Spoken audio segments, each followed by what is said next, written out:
A lot of this isn't going to make sense to you, and I'm sorry about that. I'm just going to start at the beginning, with the house.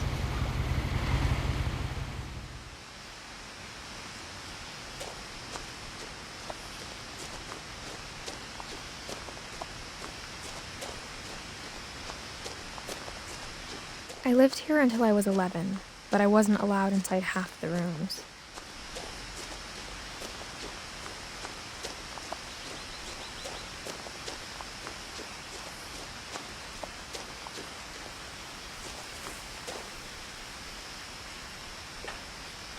Inside the mailbox were bills from 7 years ago, marked urgent, open immediately.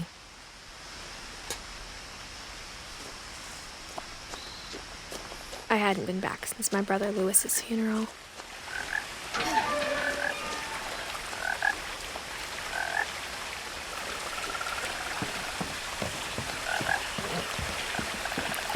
In her will, my mother left me a key but didn't tell me what it unlocked.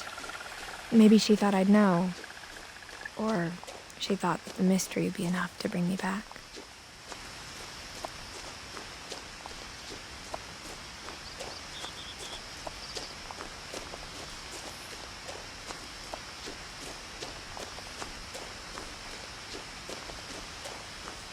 No one had driven this way in a long time, but I saw a few hoof prints.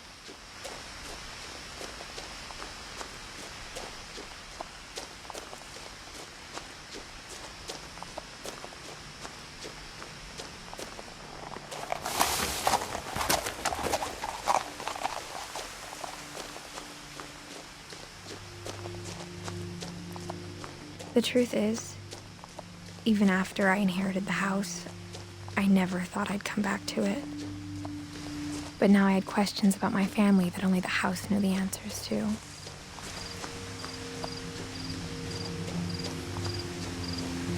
The house was exactly like I remembered it, the way I'd been dreaming about it.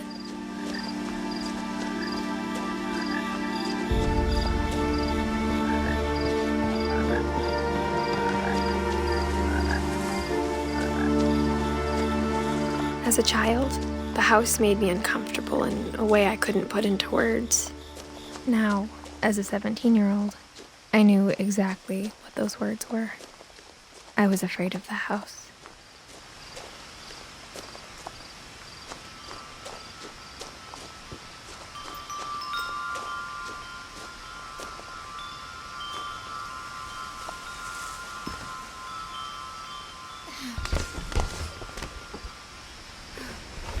Crawling through the doggy door used to be a lot easier when I was 11.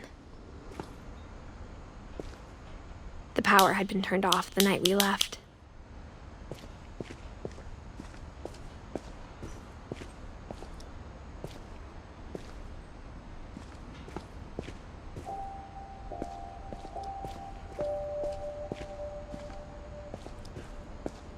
For the first time in years,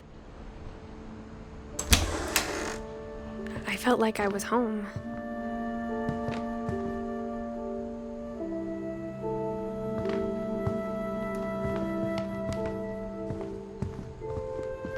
But instead of a family, there were just memories of one.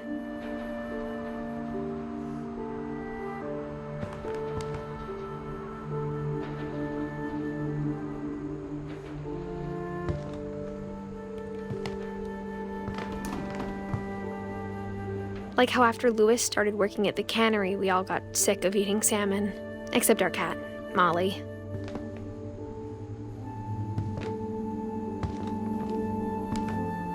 Or how only one restaurant would deliver to our house, so we had Chinese a lot.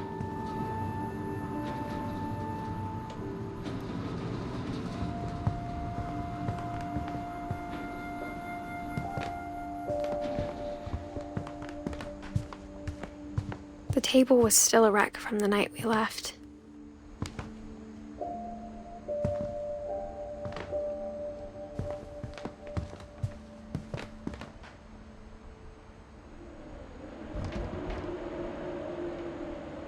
It was like a bomb had gone off. My mom was the only one of us who could imagine Great-Grandma Edie living in a nursing home.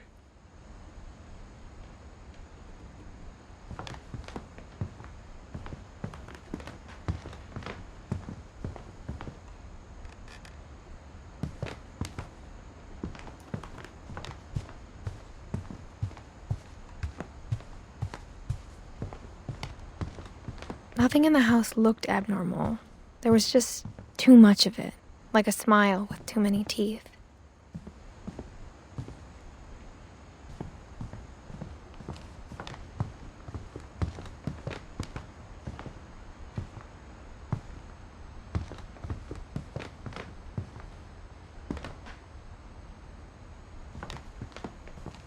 Even the fireplace had a story. Edie told me the bricks came from the original house, after it sank.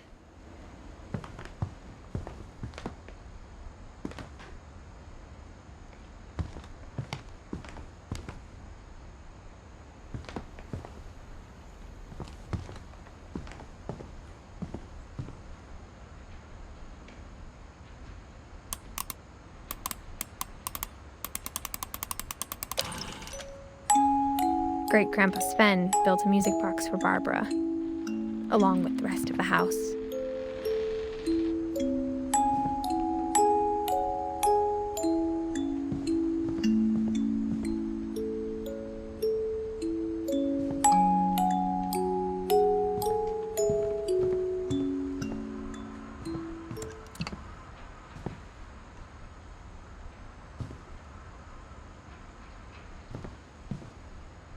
My mom wasn't much of an optimist, but she never stopped believing that my brother Milton was alive.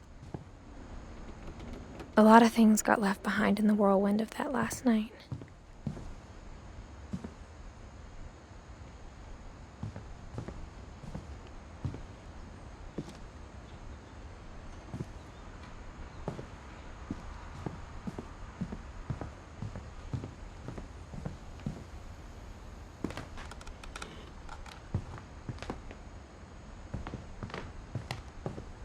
Mom always told me to stay out of the basement, so I wasn't too surprised when the key didn't fit.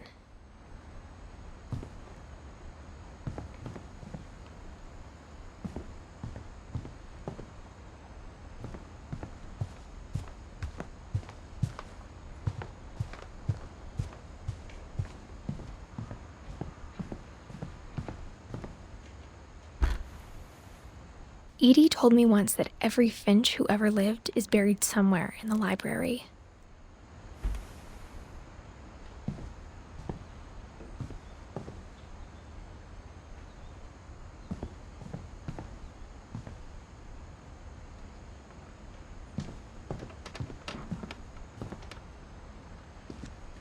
After Milton disappeared, Mom sealed up all the bedrooms. Then Edie retaliated and drilled peepholes.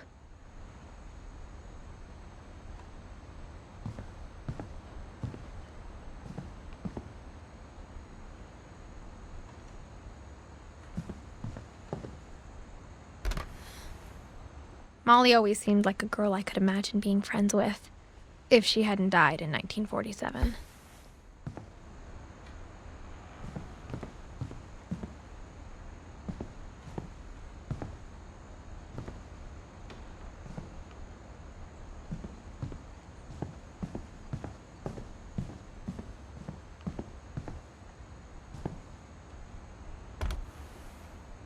The last time I was in Edith Sr.'s room, I was 10 and she was painting my portrait.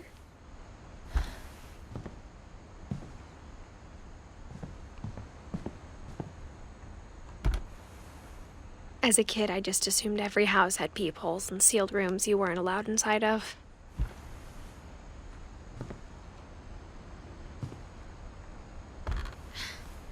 My Grandpa Sam spent 7 years sharing a room with his dead brother, Calvin.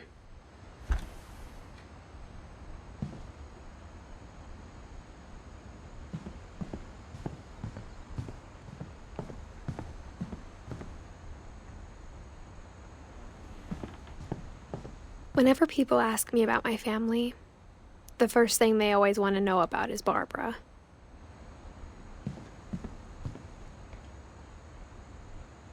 Edie's father, Odin, built the original house.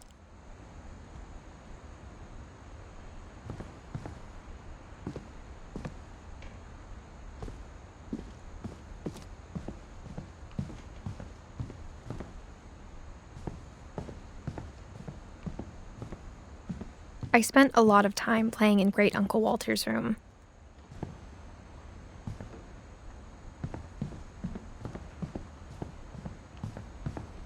Lewis told me there were secret passages, but I never believed him.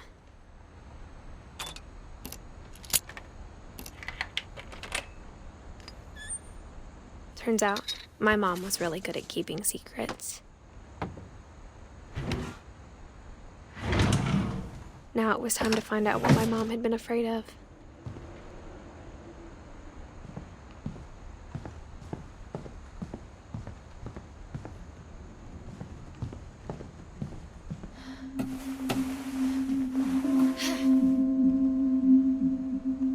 Reading this, maybe it sounds like I had a plan.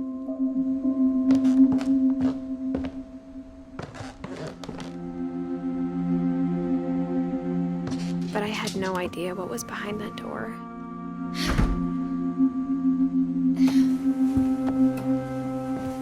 Just like I had no idea where all this was gonna lead.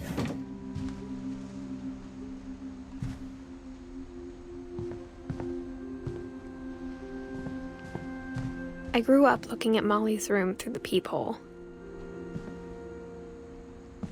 Being inside for the first time, I felt like I'd stepped behind a painting. Molly's gerbil had a tiny bedroom with its own even tinier gerbil cage.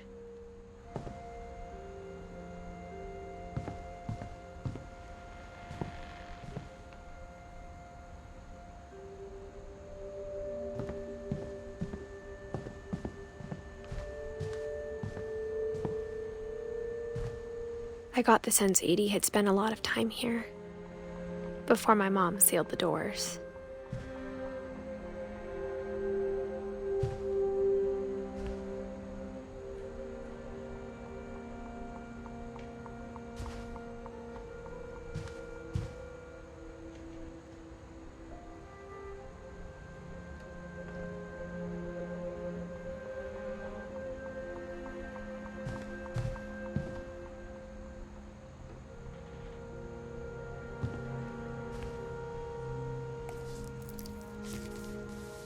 December 13th, 1947. Dear Diary, I'll be gone soon, but I wanted to tell somebody about what's gonna happen. It started when Mom sent me to bed without dinner. I woke up and I was starving, so I looked around for something to eat. The gerbil food was dry, but I didn't mind it.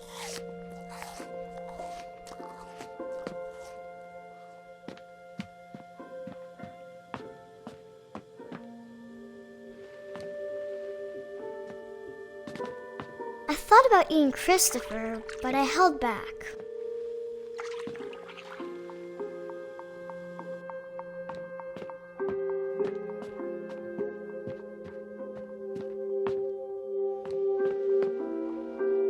My Halloween candy was all gone.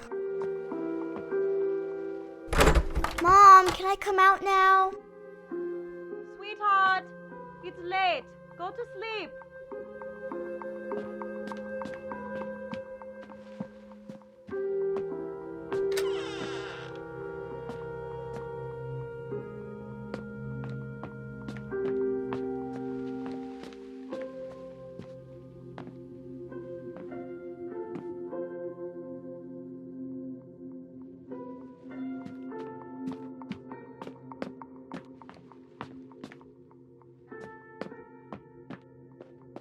I kept eating and eating.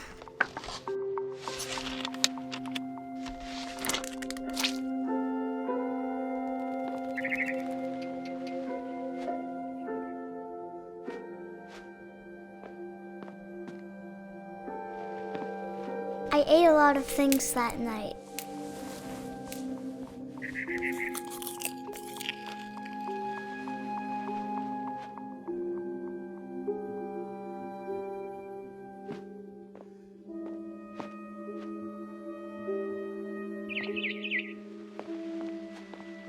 Then I heard chirping outside my window.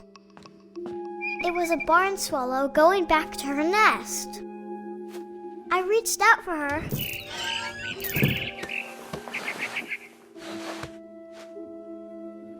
And suddenly, I was a cat.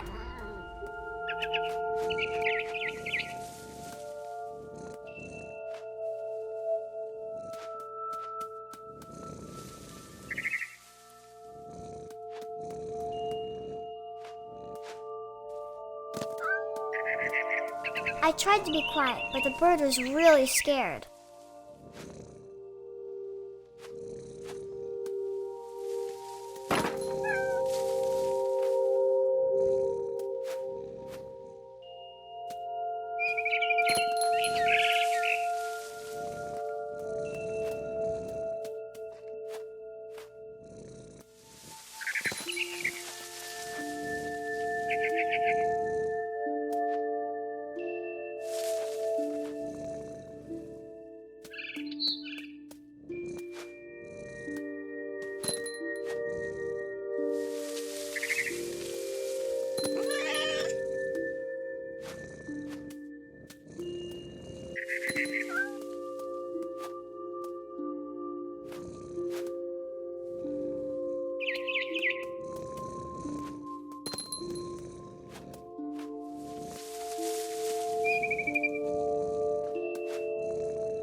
Mom and Dad didn't even look at me.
The babies were all gone.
I jumped and I almost got her.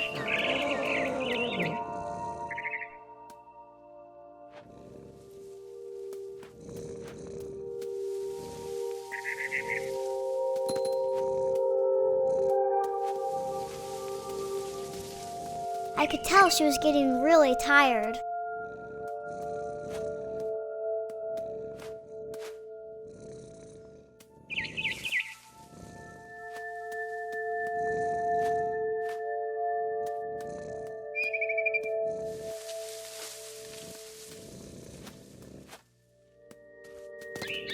Now I was up in the big tree. I promised Dad I wouldn't climb it anymore. All I cared about was eating that mama bird.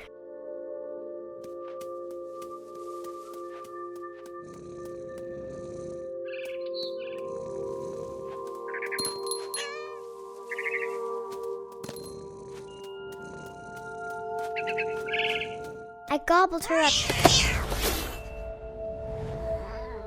And suddenly, I was an owl. First, all I heard was the wind. Then I heard little teeth nibbling in the grass.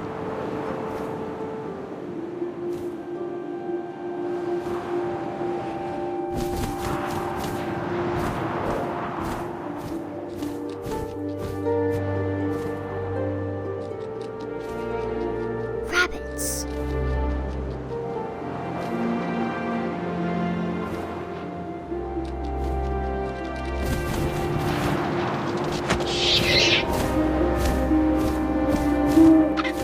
I imagined his face looking up and seeing mine through my talons.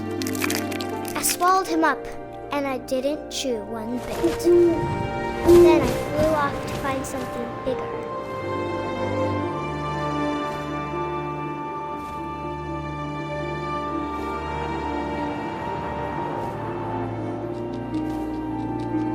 A mama rabbit.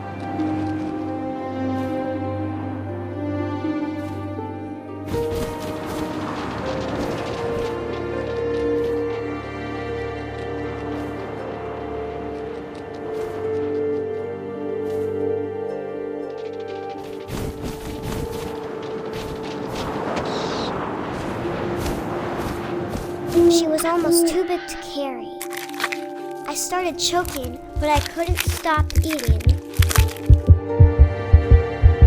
And suddenly, I was a shark.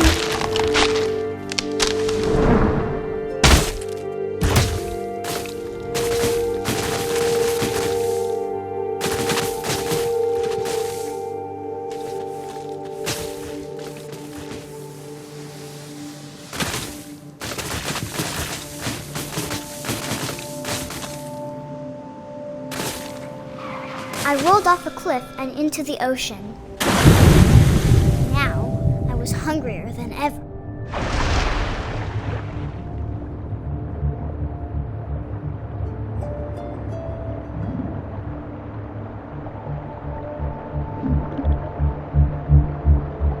I wanted fat, juicy seals.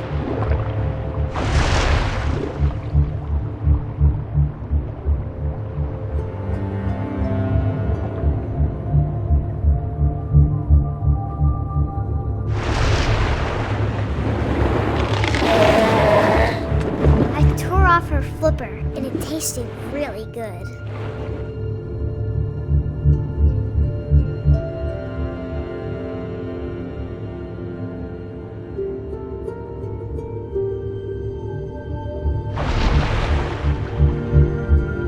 I grabbed on tight. But I was so hungry, I jumped out of the water. When I opened my eyes, everything had changed.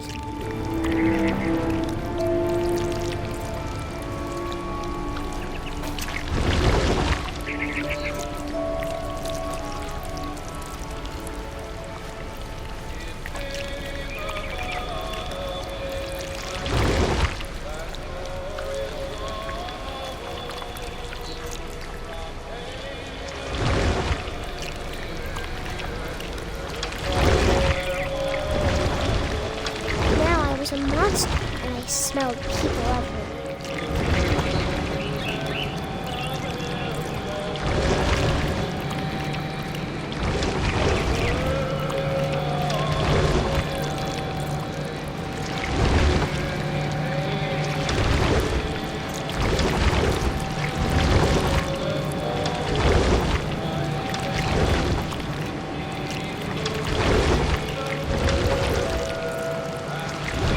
I was big, but I moved real quiet.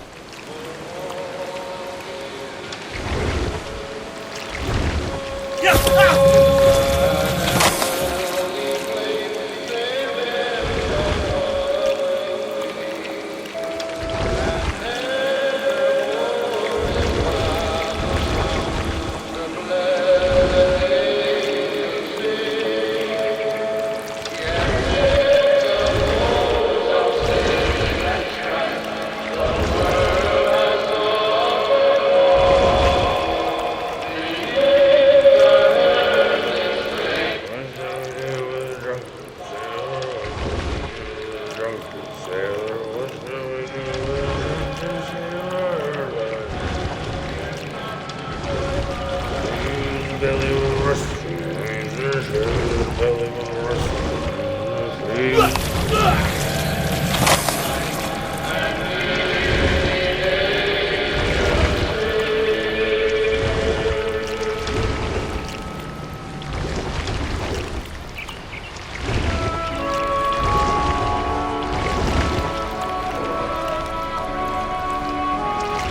the last passenger, I was still hungry. And across the water, we smelled something new. Something I had to have, so I swam towards it.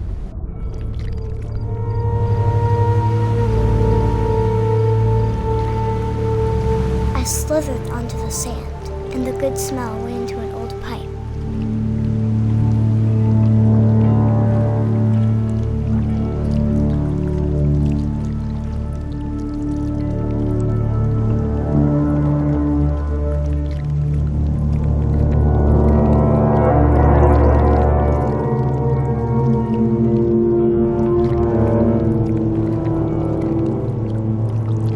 I got closer and closer.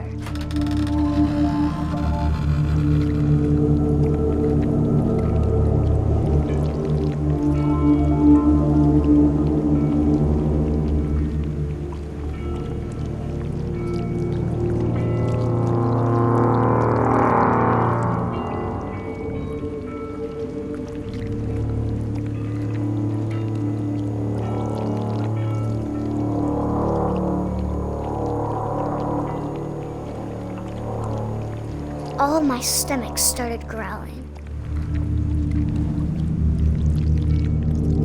And suddenly, I was me again. I held my breath for a long time, but I couldn't hear anything. I think it's waiting for me to fall asleep. But it's not going to wait much longer. It needs to feed, and we both know I will be delicious.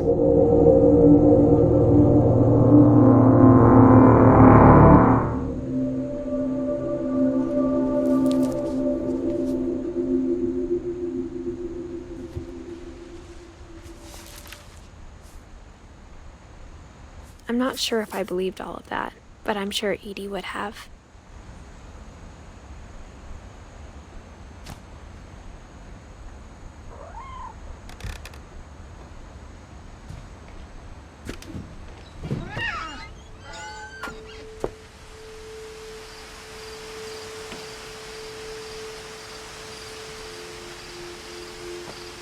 This will be obvious later, but my mom never told me any of these stories.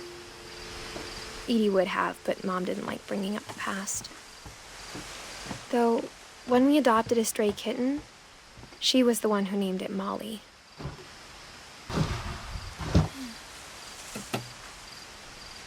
I spent a lot of time in Great-Grandma Edie's room.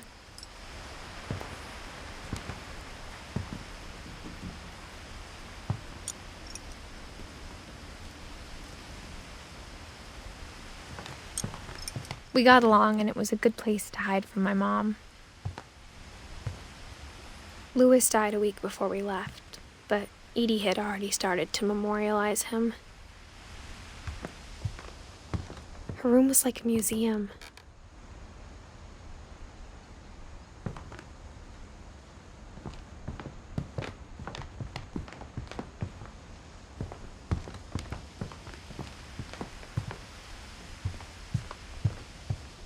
Even in her 90s, sometimes Edie seemed a lot younger than my mother. The only trace Grandpa Sam's first wife, Kay, left on the house was the pink bathroom.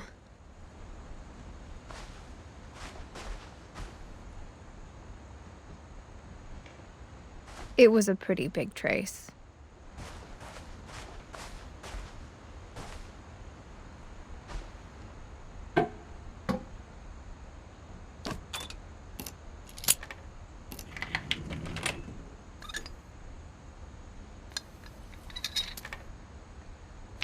There's a secret in this bathroom.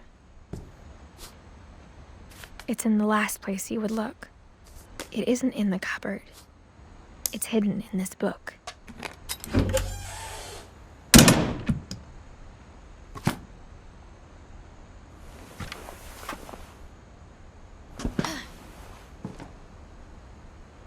Sven gave Sam an old camera he'd refurbished.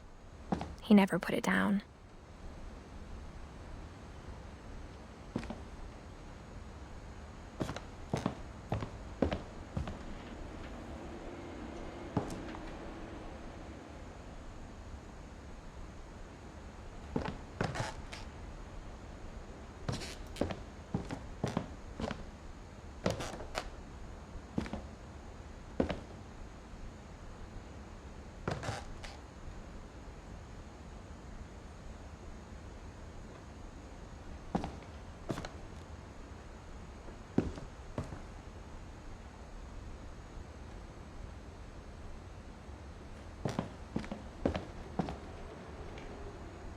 From the paintings on the wall, it was clear my brother Milton had been here before me.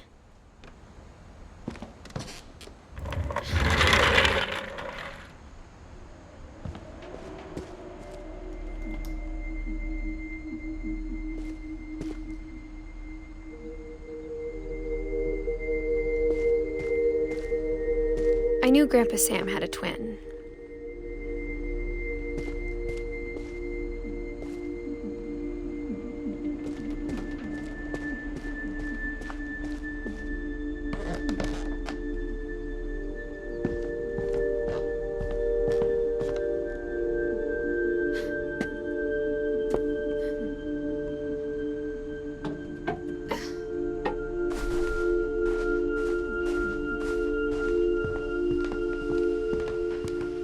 One summer, they evacuated the island, but Edie refused to go.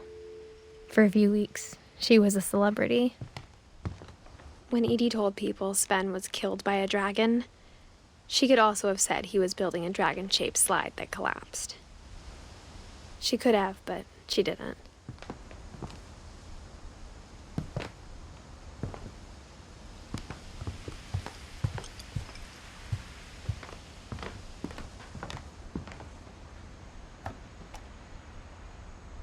For 500 years, the Finches have been famous throughout Norway for their fortune and misfortune. Odin Finch buries the latest victims of the family curse, his wife Ingeborg and their newborn son, Johan. On January 7th, 1937, he set sail with his family and his house, hoping to leave the curse behind. But 40-foot waves off the coast of Washington send the house and Odin to the bottom of the sea. Odin's daughter Edie, with husband Sven and baby Molly, step ashore on their new home, Orcas Island. Odin Finch is the first to be buried in the new family cemetery. His daughter Edie is already dreaming of a new Finch house.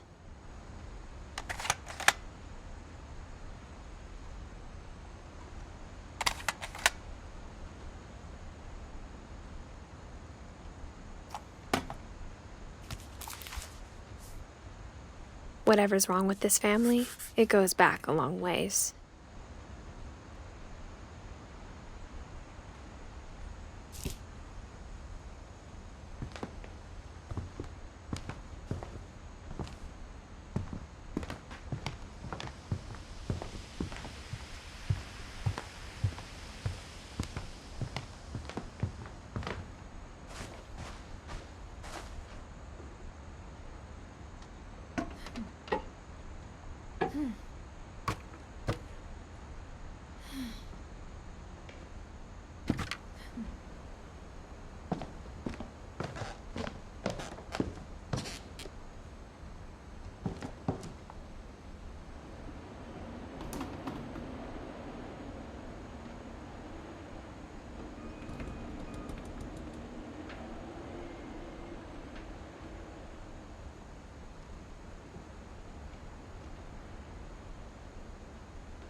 and that he never talked about him.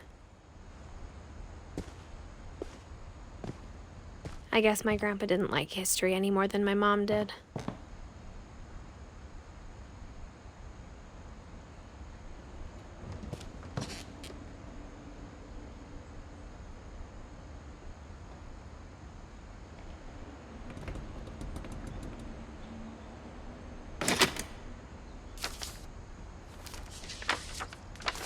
How I Want to Remember My Brother by Sam Finch. The thing I remember is that when he made up his mind, that was it.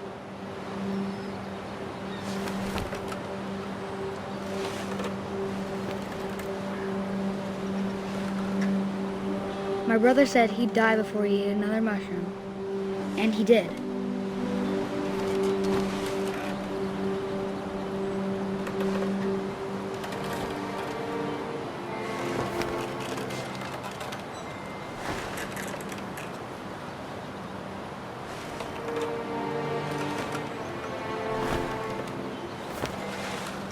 At Barbara's funeral, we swore we'd never be afraid again, and he wasn't.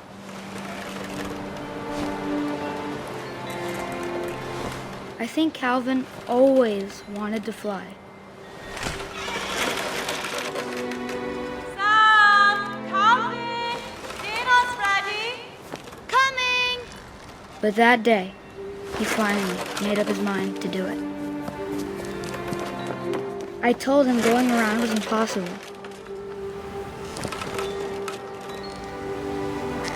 Maybe if I hadn't said that,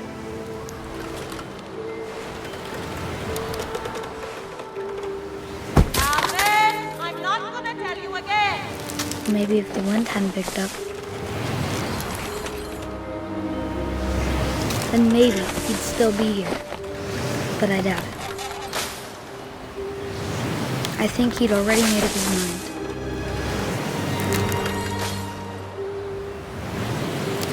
That's what I want to remember about my brother.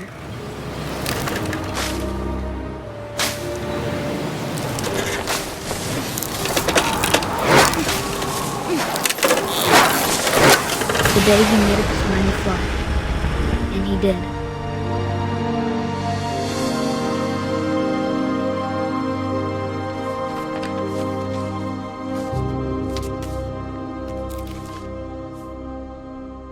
Calvin's story felt strangely familiar. When I was younger, I remember trying to do the exact same thing.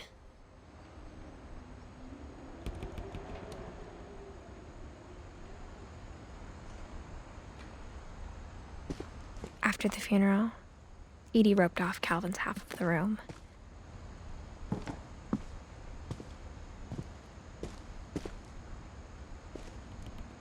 Mom said Grandpa Sam enlisted at 18 and never set foot in the room again.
The passages were a pretty tight fit. They'd obviously been built for smaller hands and bellies.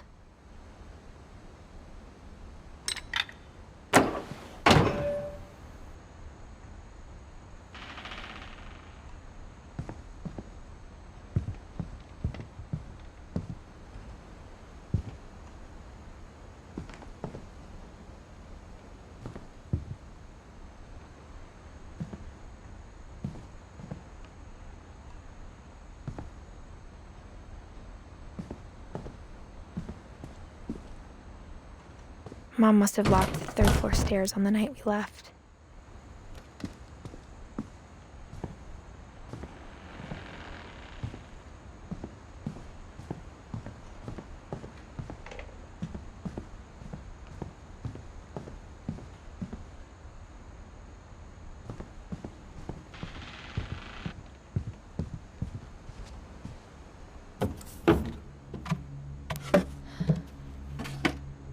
Growing up, I always thought of Barbara as a child star.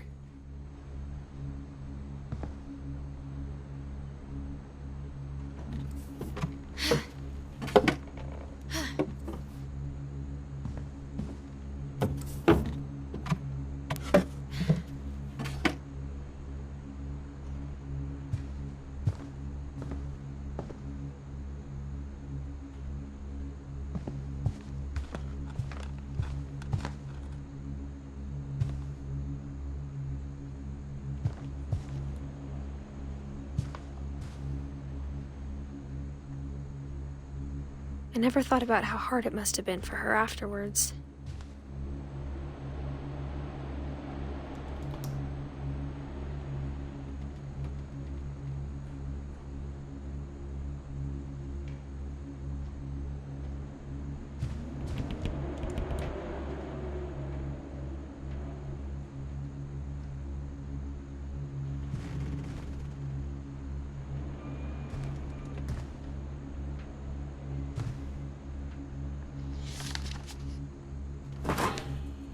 Of all the stories people wrote about Barbara's death, I'm surprised Edie saved this one.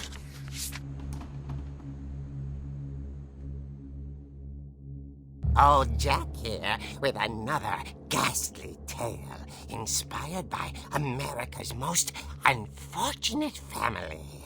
I'm calling it The Surprise Ending of Barbara Finch.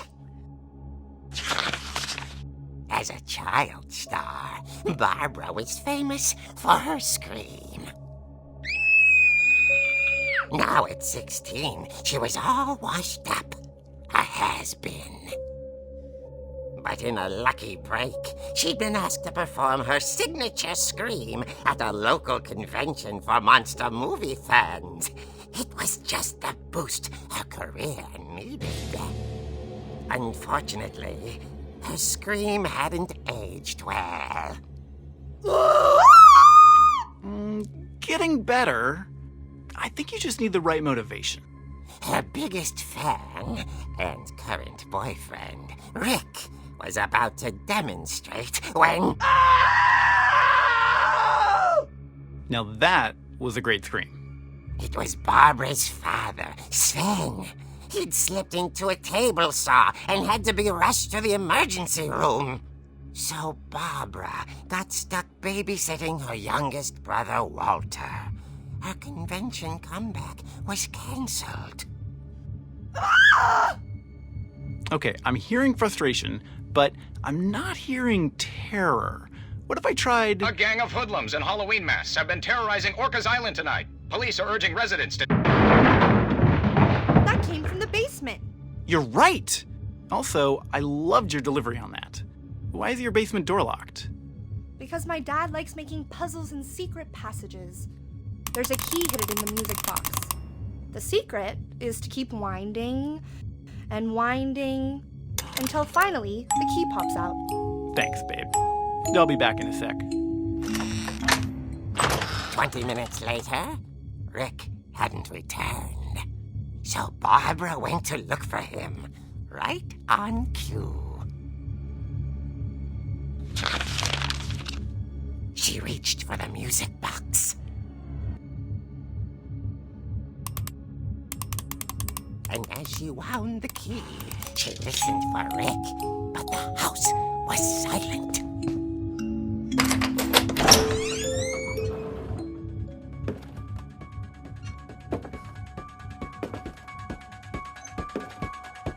She found Rick's crutch and imagined the worst.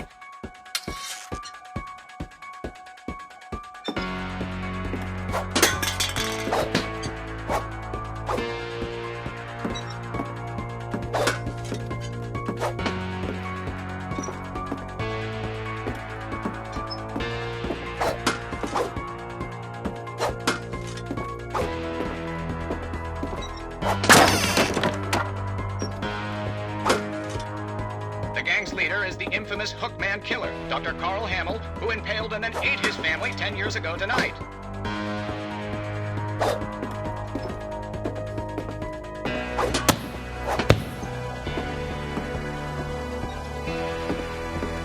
The old fridge rattled and grew still.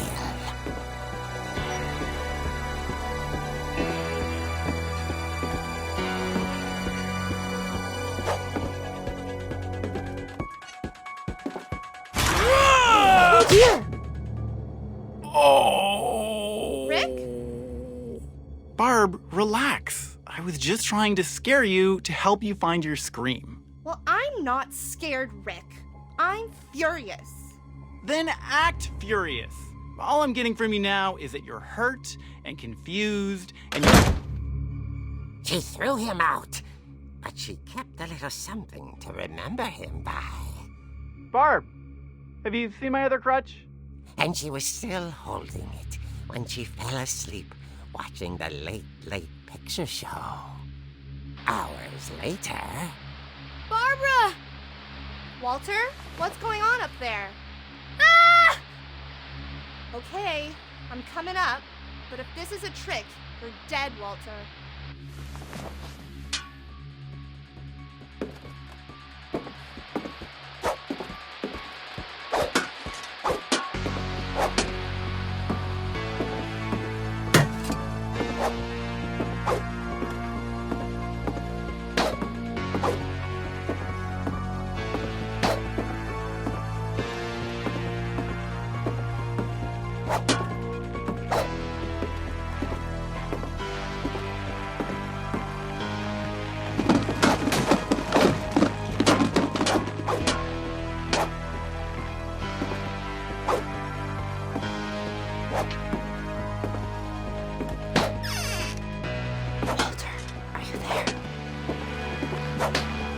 Walter had vanished, but his bedside radio was still on.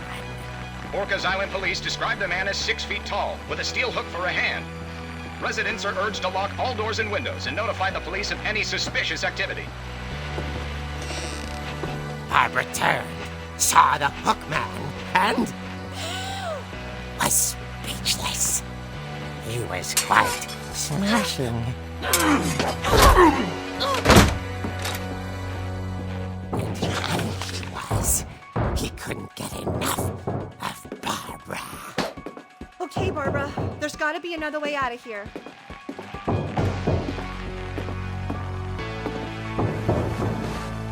That night, she played her part beautifully.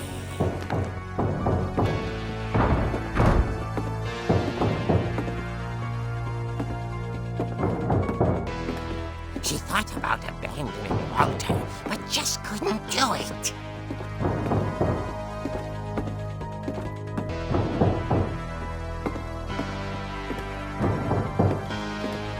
Molly's door hadn't been opened in years. The hinges groaned.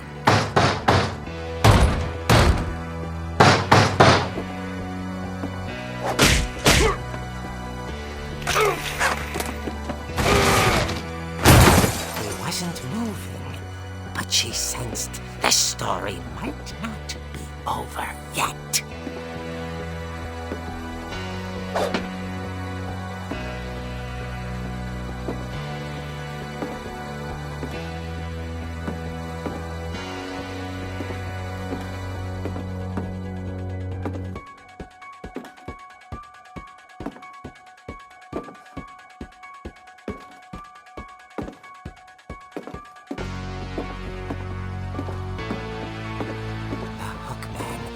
Vanished. She listened for his breathing, but all she heard was...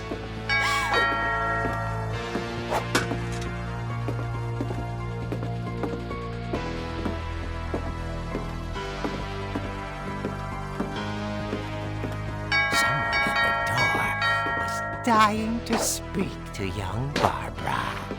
At the door, she heard whispering. Was coming from inside the house.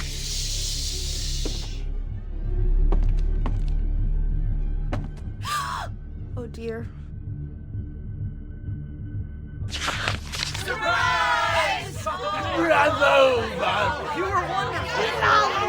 The monsters had come to surprise her. For Barbara, it was a dream come true. Then she saw what kind of monsters they were, and she realized what was about to happen. She was going to be famous. And with her final breath, Barbara Finch gave the performance of her life.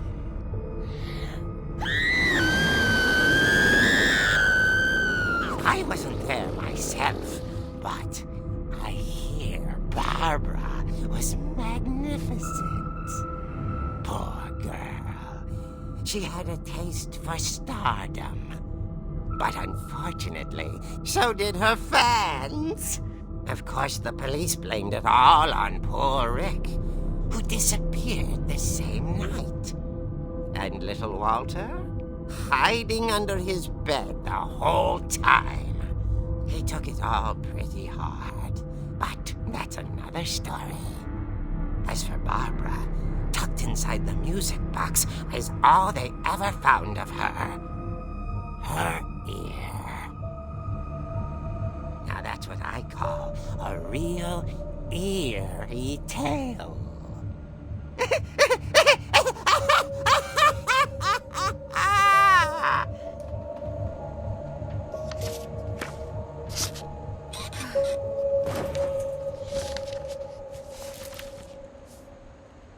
Edie told me all Barbara wanted was to be remembered, as absurd as that comic was.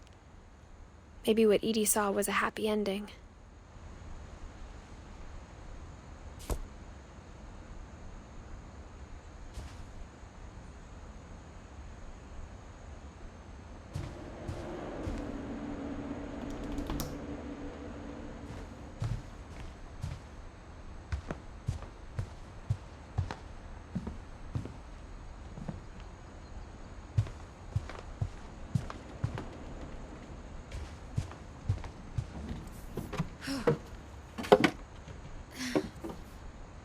I guess now I know why Mom didn't like me playing with the music box.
Mom said the basement was off limits, unless I wanted another tetanus shot.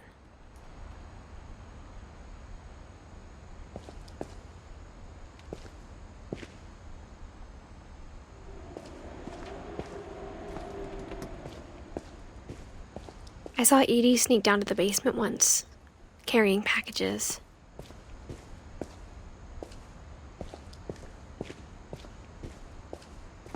I thought maybe she was hiding presents.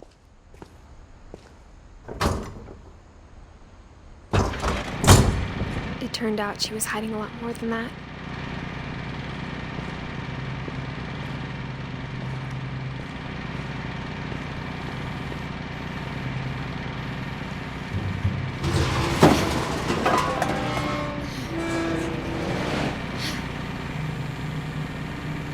I remember asking Mom once about where Walter had gone.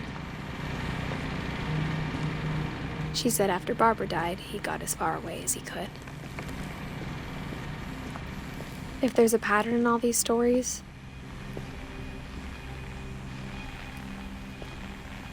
I think it's that none of us has gotten very far.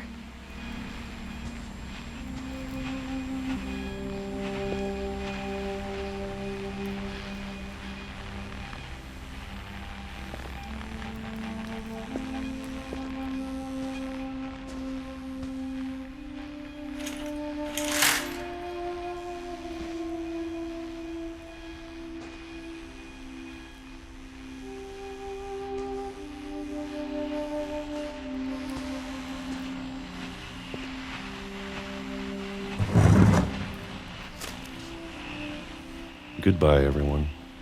I can't believe I've been down here for 30 years.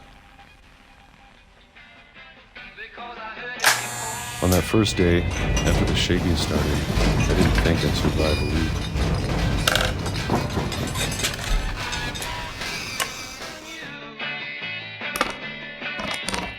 But after a few days, I settled into a routine. That's what kept me sane. Having a schedule, living for today. I always expected to be dead tomorrow. But if you wait long enough, you get used to anything.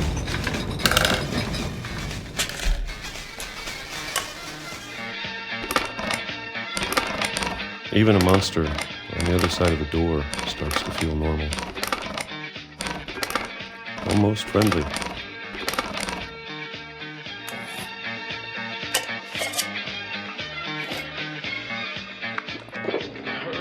And then one day, everything just stopped. Whatever that thing was, it was gone. Maybe it got tired of waiting. Or maybe I just got tired of being afraid.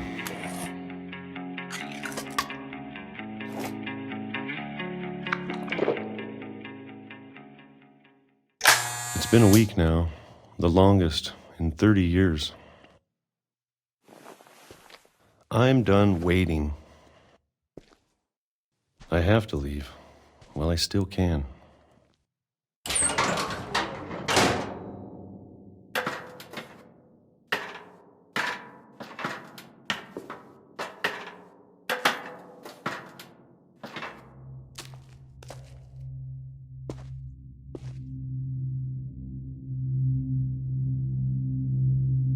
I know it's out there, somewhere.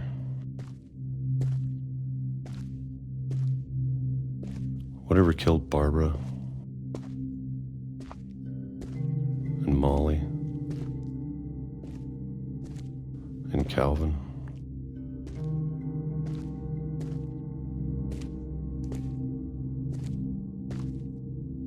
Maybe this is all a mistake. But I need to stop living the same day, even if it kills me.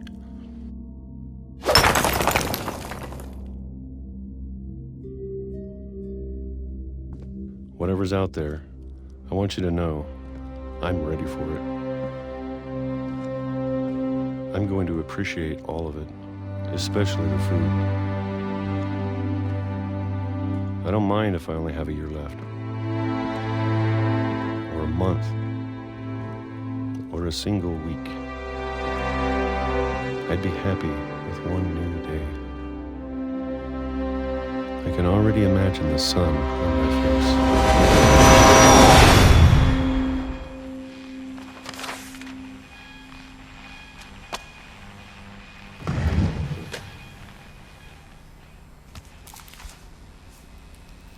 Walter died when I was 6. I can't believe my mom never told me he was down here.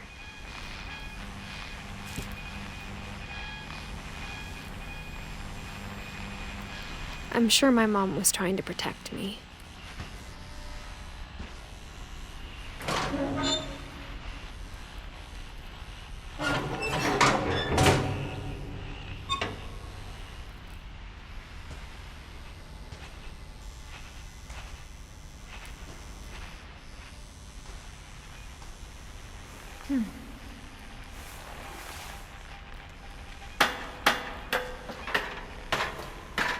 Maybe she was afraid I'd end up like Walter.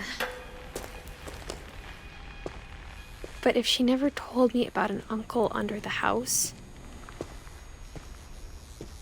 I can only imagine what else she was hiding. I don't want to make the same mistakes she made. Trying to bury something that's still alive.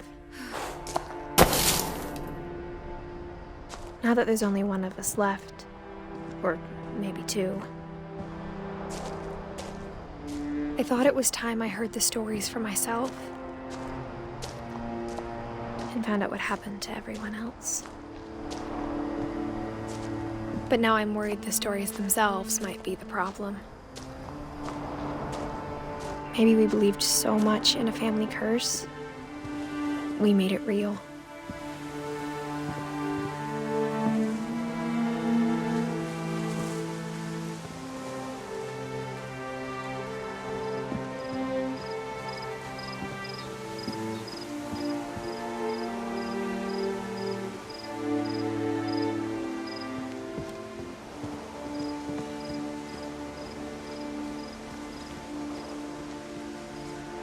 I don't know if I should even be writing this.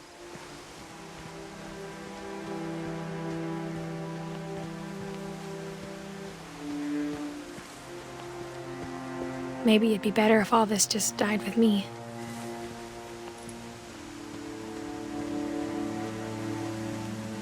But I thought you should know about your family.